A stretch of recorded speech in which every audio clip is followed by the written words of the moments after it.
were a lot of parties being planned to celebrate the arrival of the PlayStation 2. Since we've never been known to miss out on free food and drink, we flew down to LA for what turned out to be a rather raucous rave. Oh man, this is beautiful. As you can see here, we got hundreds of kids having fun playing PlayStation 2, dancing in the unison of, the music. This is, I think, what, the urban culture, they play video games, they listen to music, they go to raves. All the kids here, they play video games, And you go to a rave, you play a video game, you go play a video game, you dance when you win. Same difference, It's all good. Dancing in video games. What better life is that? This was definitely a rave to remember. Some people were dancing up a storm out on the floor, and some were creating another type of storm playing video games. We were interested in what their favorite games were.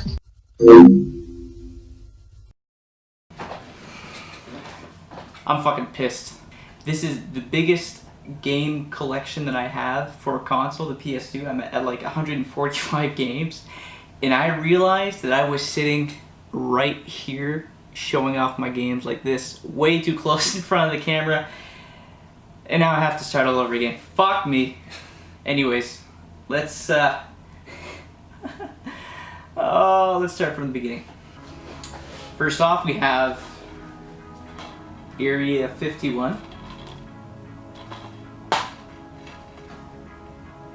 I'm not going to go through all of my games one by one like I did with the PS1 collection, just because, like I said, I have way too many, so I'm just gonna kind of plow through them as much as I can.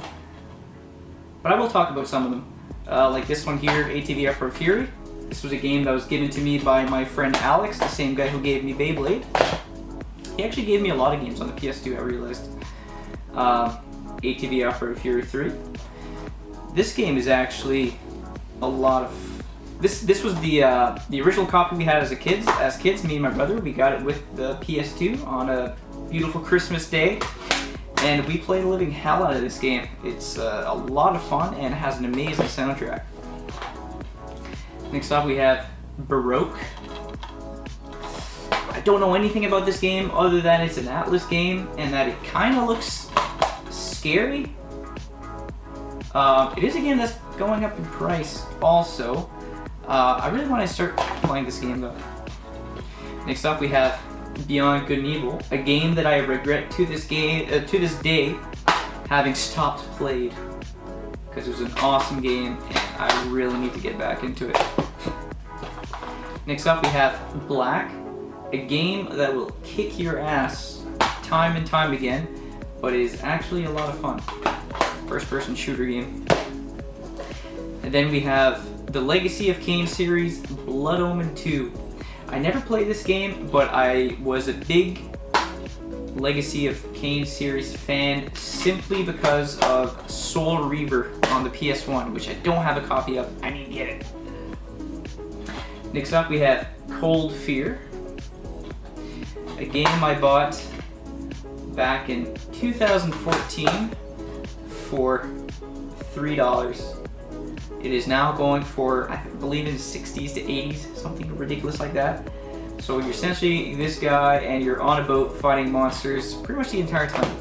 I have to actually play that game.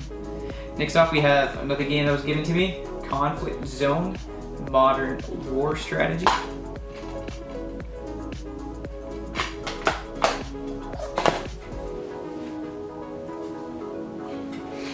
I'm going by chronological order, by the way. As much as possible anyways. I think some of them might not be, but anyways. Next up we have Dance Dance Revolution X2 and Dance Dance Revolution Extreme 2.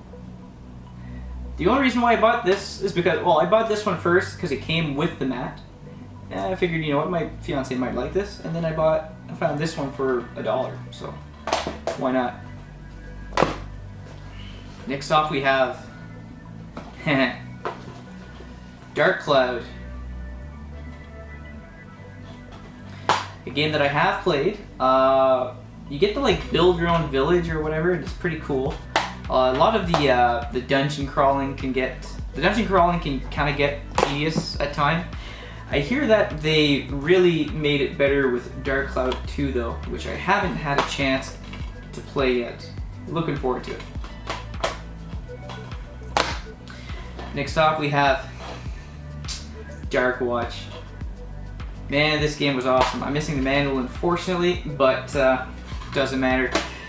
I remember this being like one of the first, if not the first game that I ever wanted to buy, not only for the theme, but also for the graphics. To me, like back in the day, watching the trailer and the gameplay for this game the graphics were so unbelievable that it blew my mind, and I really wanted to play it.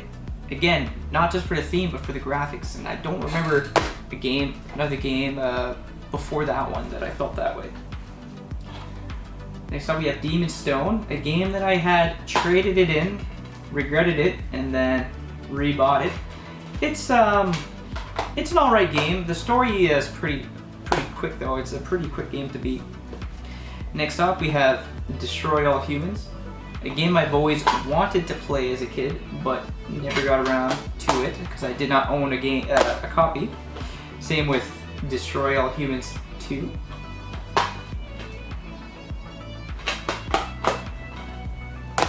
And then we have Disgaea. So in the series, I've only ever played Disgaea 3. This is like a not a survival horror, a strategy type of game, puzzle type of game, made by Atlas. And from the third one that I played, it's an awesome game. I'm really looking forward to playing this one, which is the first one. Next up, we have Disgaea 2. I'm losing my stack of games here. And what's great about this game is that it actually came with a memory card. The guy at the cast was like, "Oh, I guess you're getting a memory card with that." I'm like, cool. Next up, we have one of the first games I ever owned on the PS2 on that same Christmas that I got the PS2 console, and that's Dragon Ball Z Budokai 3.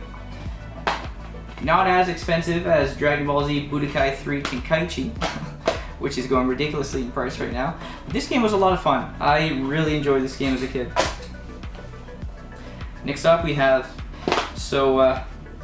when I went to Alberta with my fiance to visit her family, I kind of went a little bit on a Dynasty Warriors buying spree for whatever reason. Well, this one's not Dynasty Warriors per se, it's Dynasty Tactics 1 and 2. I don't know anything about this game, I apologize. I have to play it. And then we have Dynasty Warriors 2, which was bought to me by one of my good friends. Same guy who bought Mark, who bought my GameCube. Next up, we have my second favorite Dynasty Warriors in the series, and that's Dynasty Warriors 3. So this was my introduction to the Dynasty Warriors franchise. I played a hell of a ton of this with my brother back in the day, and I also bought the Extreme Legends that expands that game, which is hard to find. Next up, we have my favorite of the series, and that's Dynasty Warriors 4. Played a bunch of this with my friend Mark, as well as Extreme Legends and Extreme Legends.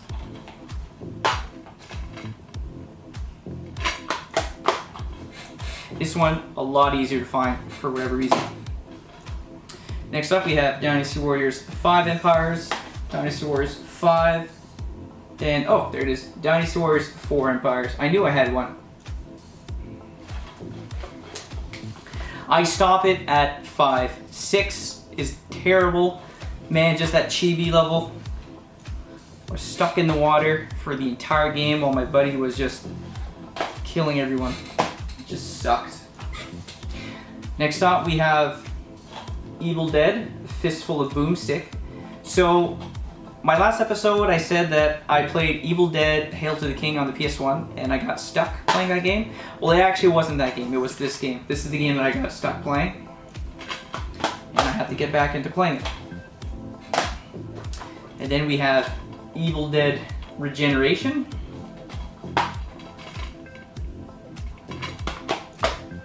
And I think this guy gets to follow you around, although I'm not too sure what his role is. Next up, we have Extermination, a game that fluctuated in price quite a bit. It was the cheapest for a long time, and then it went up in price, and I bought it when it was $24. And it went back down in price. Now it's like $10 again or something like that, which is really weird. So I think I may have overpaid for that game, although I was worried that it was going to just keep going up in price like the others. Next up we have Fatal Frame. I talked a little bit about this with my brother on his video. This is an awesome game based off a true story, and I really, really wish I had the other games. I would go with it. Next up we have Final Fantasy X and X-2. And then we have Final Fantasy 12 and 12. So one of these games stops working like 20 minutes in. I don't know which one it is, I forgot. So I'm not gonna bother playing 20 minutes in them. Again, not right now anyways, so I'm just gonna keep both of them. And next up we have Ghost Hunter, a game that I've only ever seen twice, and I own one of those 2 copies that I've seen. Another game that's going way up in price because of COVID. This is an $80-some game now, $70 game. Next up we have a brand new game in my collection. That's Goblin Commander, a game that was recommended to me way back in the day by my friend Eric, and I haven't forgotten about it.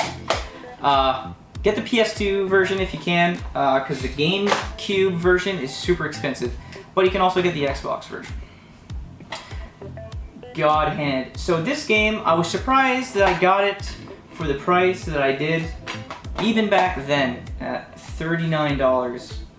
This game, when I bought it, was at least an $80 game, and is now over $100.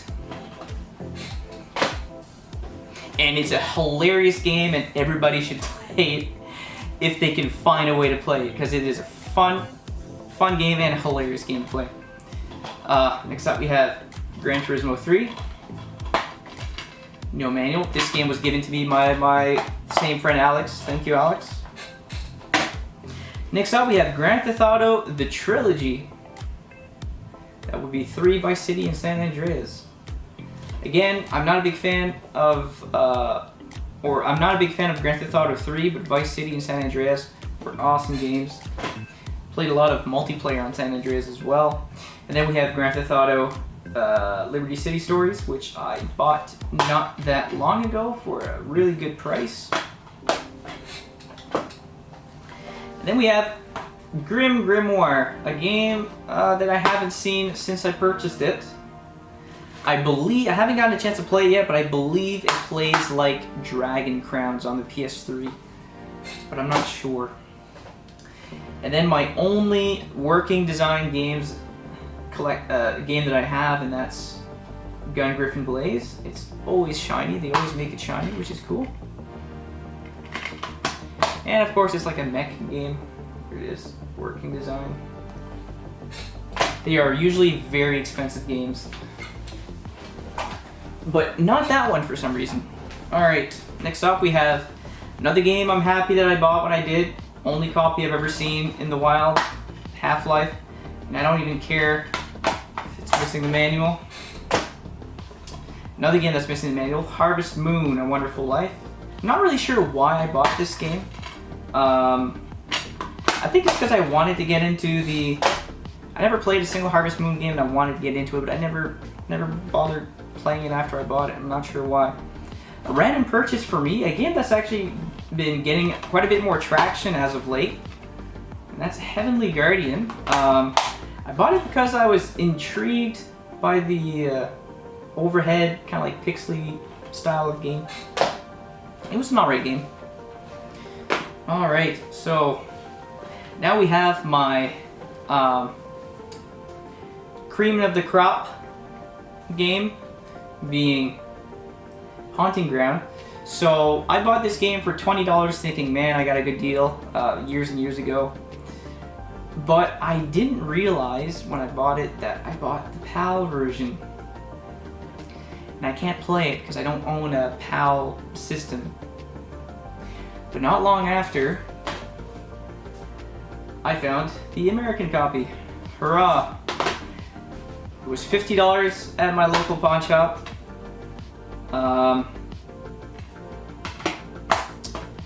and I didn't have the money to buy it, so I asked if they could put it aside for me, and I put $10 in, and they did, and I'm so happy I didn't let this game go. During COVID times, you will even see the layoff paper sticker. During COVID times, this game is $450, my most expensive game that I have so far. This one, I have no idea what the price is. It's probably at least 100. Then we have a classic on the PS2, Ico.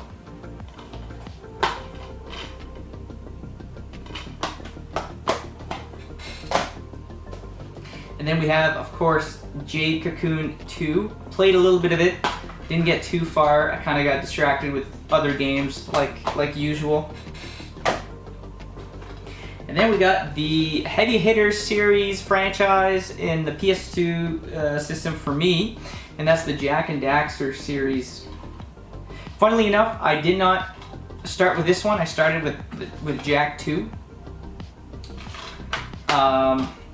But then when I came back and played this one, it plays different from the other games. It's a lot more childish.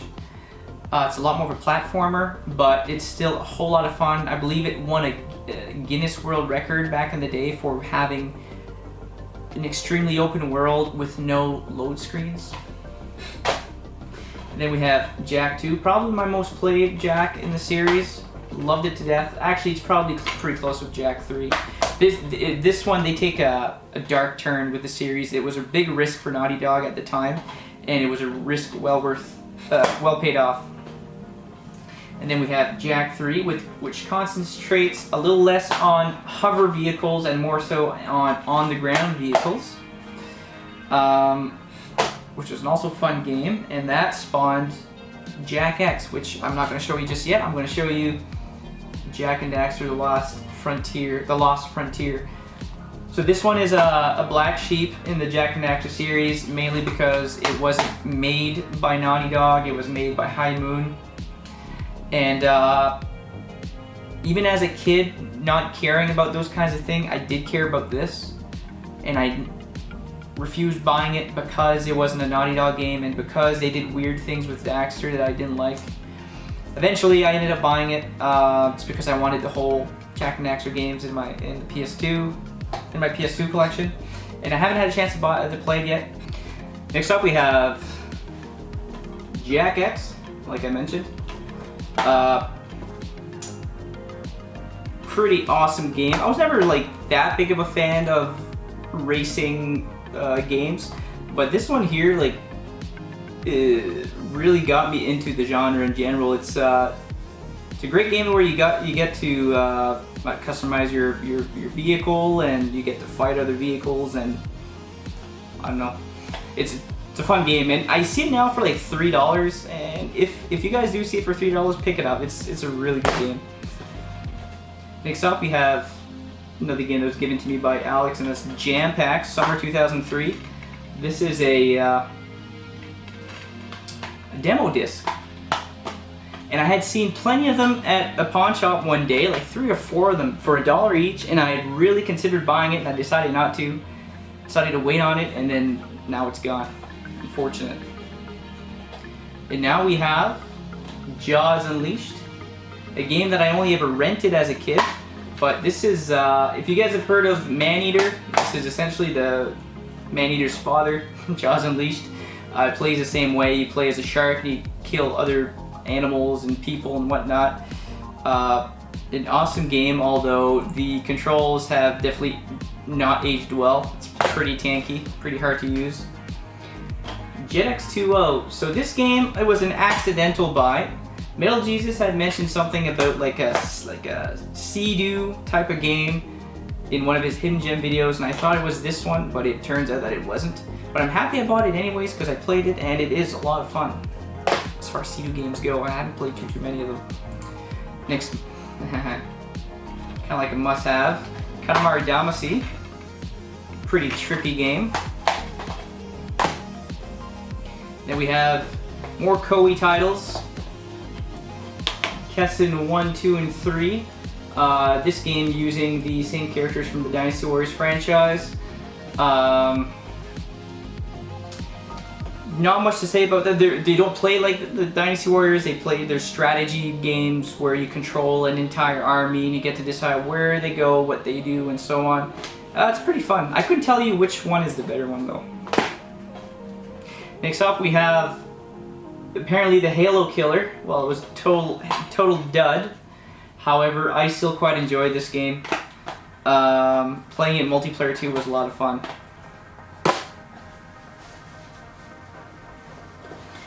And then we have another Legacy of Kain series, Defiance.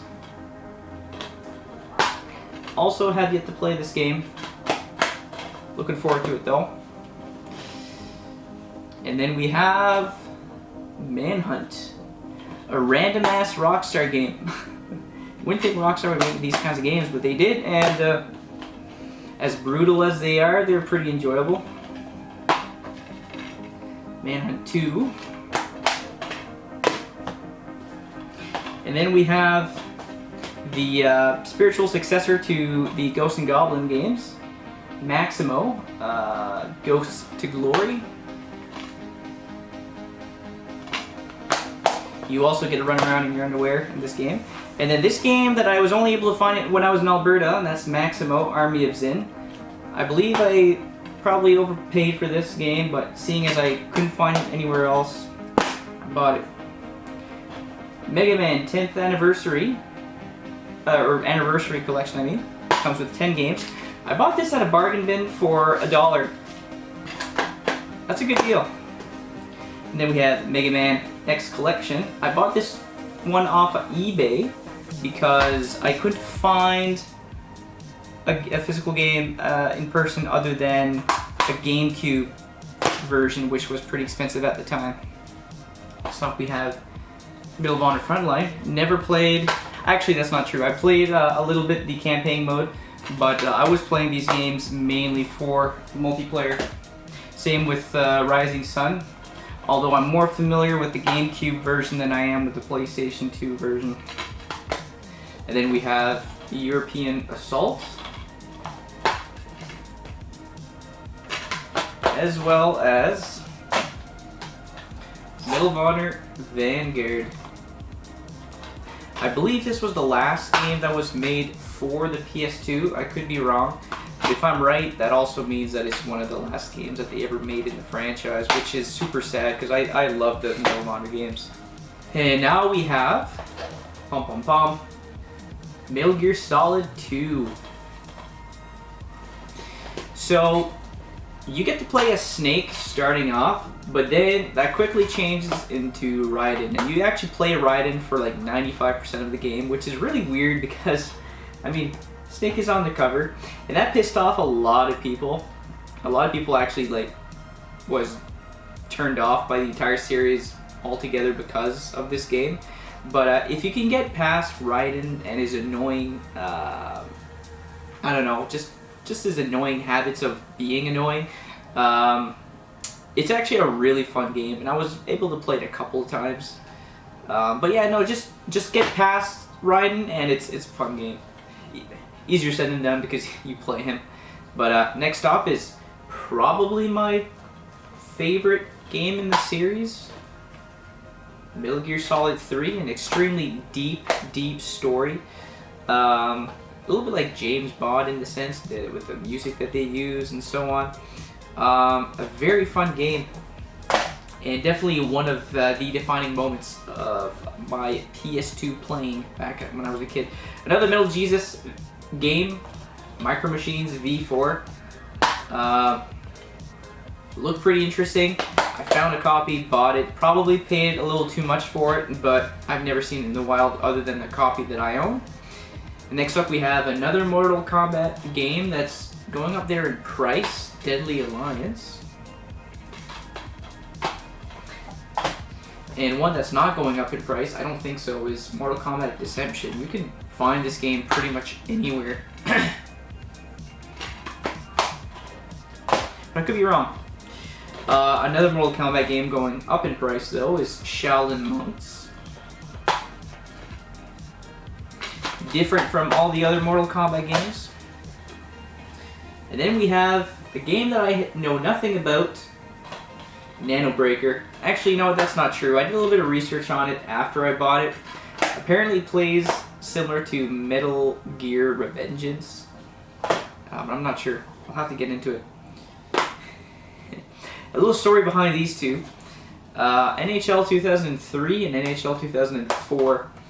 So back in high school, my friends and I, we had an inside joke where whenever it's somebody's birthday, we would find the cheapest game to buy and then to give it to them, to the person whose birthday it is, and just so that it's, you know, shovelware in your collection. You just don't know what to do with it.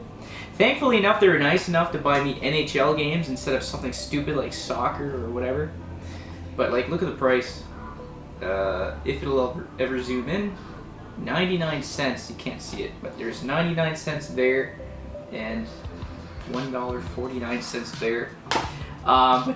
What's even funnier about it is before they gave it to me, they decided to put tape ketchup in the cases for both of them. I kept it in there just for memory reason, but it's been years and years that these two games have ketchup in them.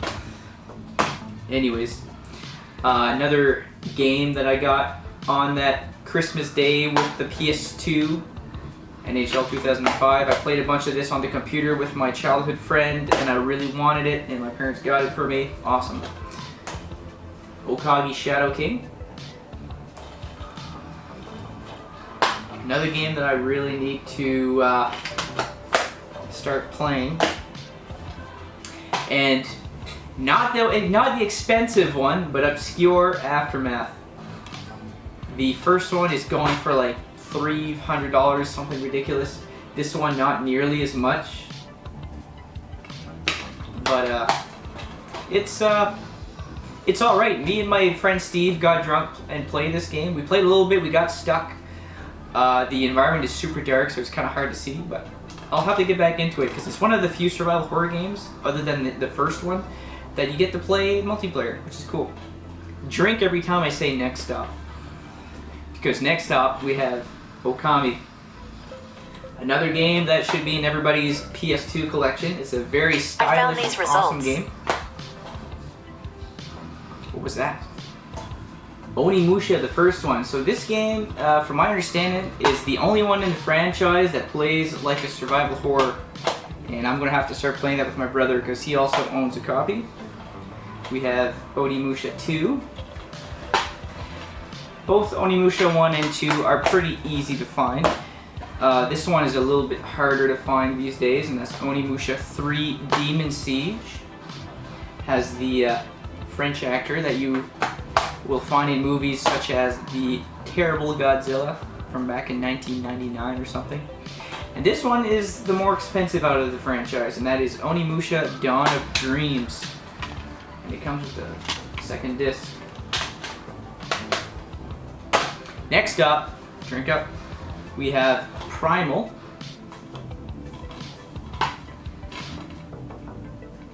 Not much to say about that game. Apparently you play this girl and you transform into different creatures. So another hidden gem game, Psyops. As soon as I heard about it, I wanted to buy it, and not long after I found it, and I did buy it. So, because I was such a huge fan of Jak and Daxter, I didn't want to betray the franchise, and so I completely avoided at all costs the enemy being Ratchet and Clank, which, I mean, I was a kid, but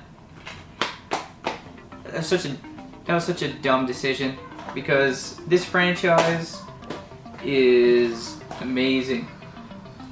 We have Ratchet and Clank 2 going commando. A lot of people prefer it over Jak and Daxter, and I can see why. And then we have Ratchet and Clank Up Your Arsenal, and it's a black label. You usually always find the red label with this one.